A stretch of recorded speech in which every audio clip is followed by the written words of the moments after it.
This today is kind of crazy. I wonder what that is. That's my mason jars. All those jars.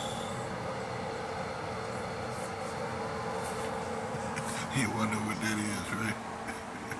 I'm gonna show you. What is that? Nice cherries. And that's the juice I get.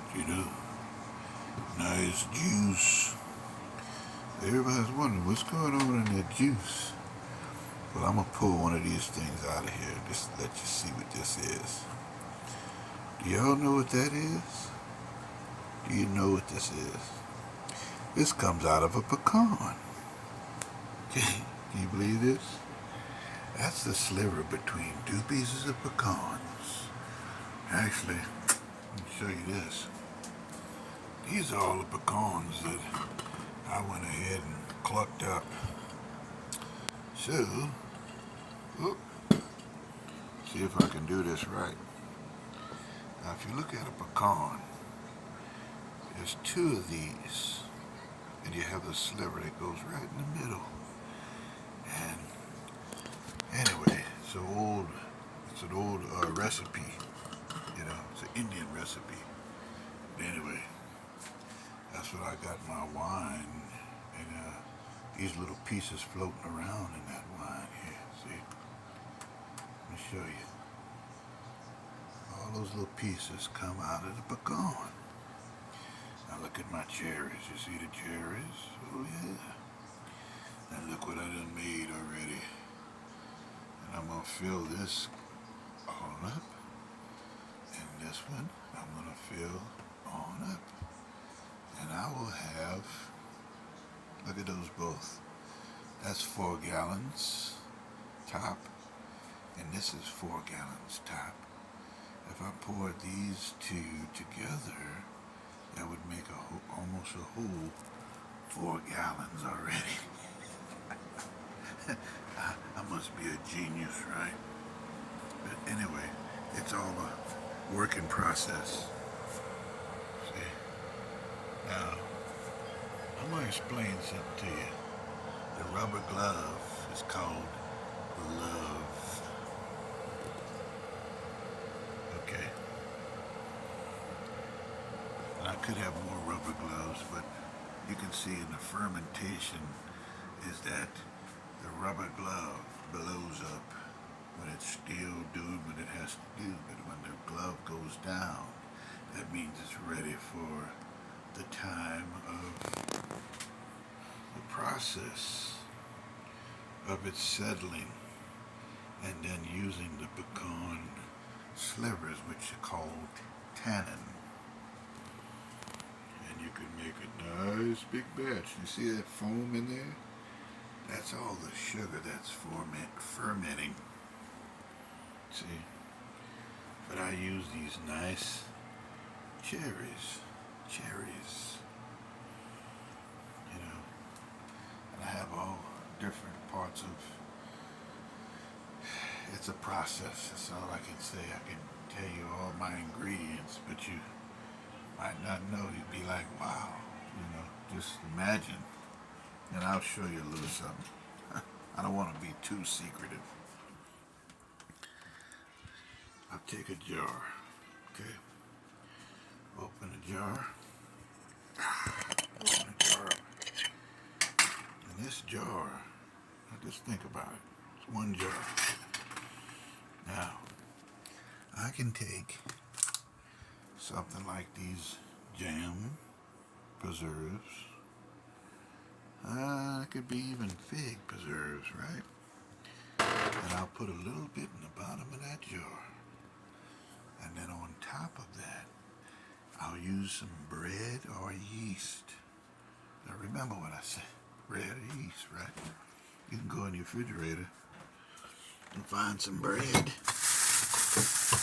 at this bread. But anyway, these are pieces of bread.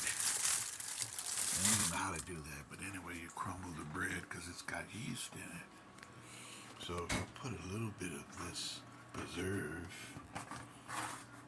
which I'll just show you. Back off a little bit, Scotty. Those preserves, a little bit in the bottom of that jar.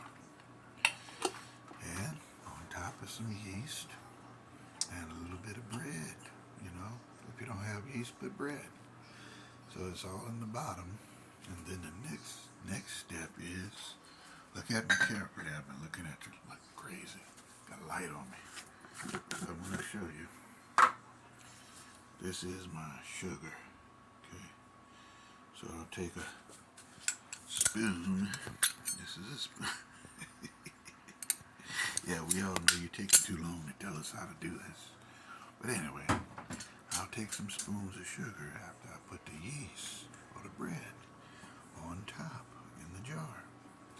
And the next step is, you want to say, wow, what's the next step? Well, let me show you. This is another secret I'm going to show you. Let me show you the secret. Just hold up. Don't get so nervous. Now look at this. Let me back off a little bit. This is tart cherry juice. Tart cherry juice. Now, with the tart cherry juice, you're only pouring just a little bit of that into the jar over the sugar. Okay? So the next step over that, what are we going to put? We're going to put some apple juice. Yeah. Or, listen to me carefully, we'll go back in the fridge. Or we'll put some cranberry juice. Wow. So, we'll fill it up about so far up. But before we fill this up, you have to put the cherries in. Now, if you don't use cherries, you can use fruit. You can use a little bit of everything. Grapes, cherries, you know. Let me show you this. Assorted fruit. See, it's assorted fruits. You have to use your common sense. You know, let's go in there. Okay, cocktail. Fruit cocktail. You can use some of that. You can use the juices. You gotta use your common sense. Now once you get up so high, you want to put a little bit more water in there. Once you put a little more water in there, then you're capping it off with your cap. Okay? So let me let you see one thing before we do that. Now look at this. That's why you have your glove and all this over the top. But, listen to this. You have to keep the lids loose. Keep the lids loose. Okay. So anyway, I gotta cut and time to go. But before I say that, the bottom of all the settlement usually goes into a big container here. And look at the settlement at the bottom. It's very important for you to understand my process, because you're always going to get settlement in the bottom of your container.